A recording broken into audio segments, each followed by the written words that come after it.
was in Washington, D.C. on Yesterday.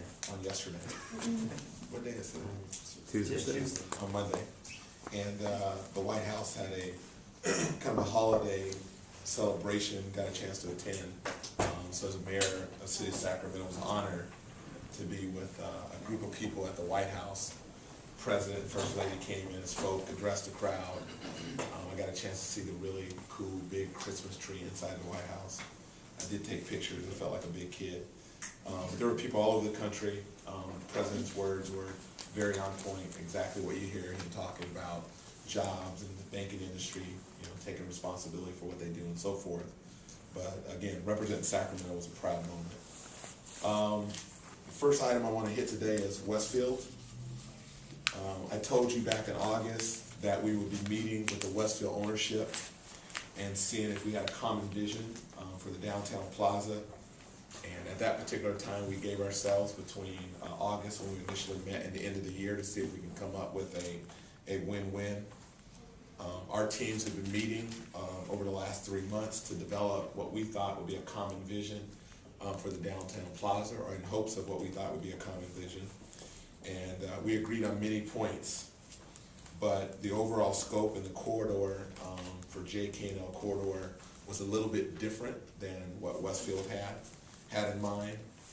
And essentially Westfield has agreed to step aside and, if necessary, sell its interest in the downtown plaza. If a sale is in the best interest of the city, and if a fair price can be negotiated as time goes, that could be very monumental for the downtown corridor. This is big news. I think it's breakthrough news.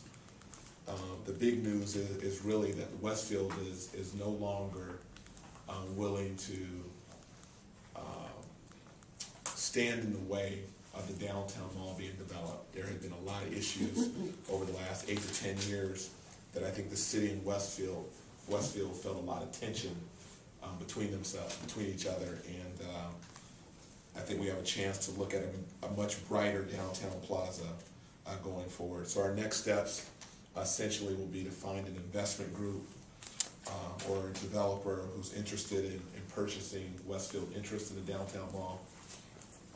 Those negotiations undoubtedly will be private negotiations. This is very preliminary, and they've asked me as a mayor to do my part to see if I can bring interested parties together, and that's what I will be focused on coming the new year.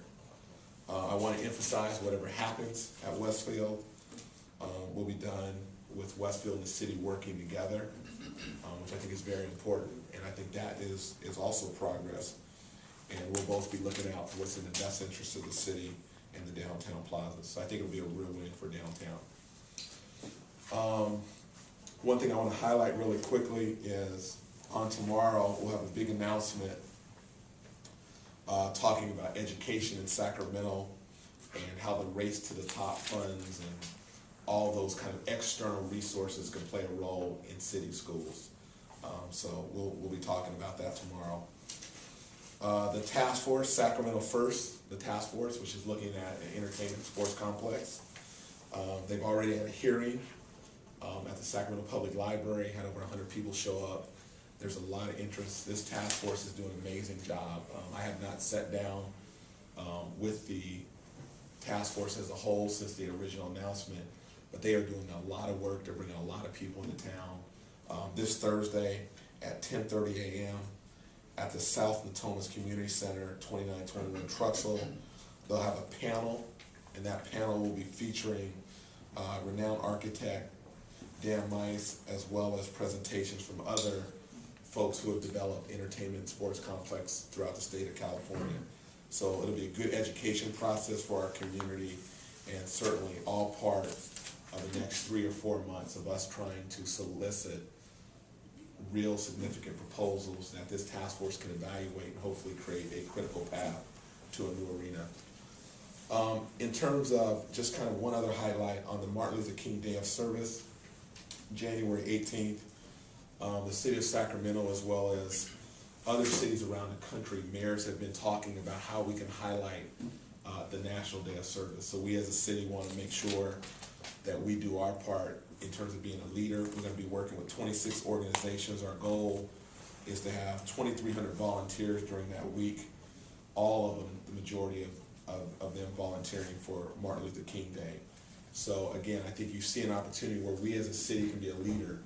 Our goal was to be the #1 city when it comes to volunteer hours this year. In California, we ended up setting a goal of 500,000.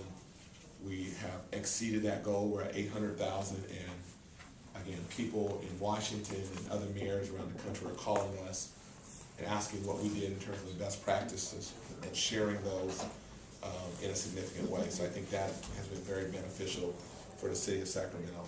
Last two things, I had a Facebook question. How do you feel about AT&T closing offices and displacing over 200 workers here in Sacramento? I have a great relationship with AT&T. They're a very committed corporate sponsor in our community. But anytime people lose jobs in our community, the city suffers. So again, 2010, jobs is going to be a major focus for myself as mayor, and make sure we create a business climate that's friendly, and I think we have a long ways to go there. One Facebook question, the question is, I noticed that sometimes you give updates on the Sacramento Kings. Do you still keep up with the Suns?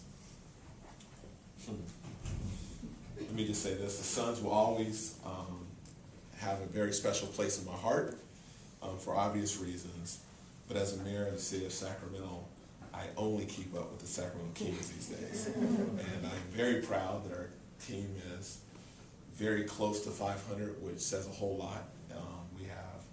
If we can win 3 out of the next 4 games, we will be right back at 500. I think it's very significant. I'm excited about Paul Westfield and what he's doing with this new era. I'm excited about the rookies and young players that we have. They're playing hard, they're playing together, they're fun to watch.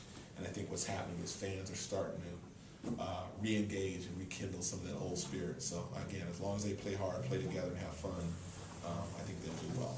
All right,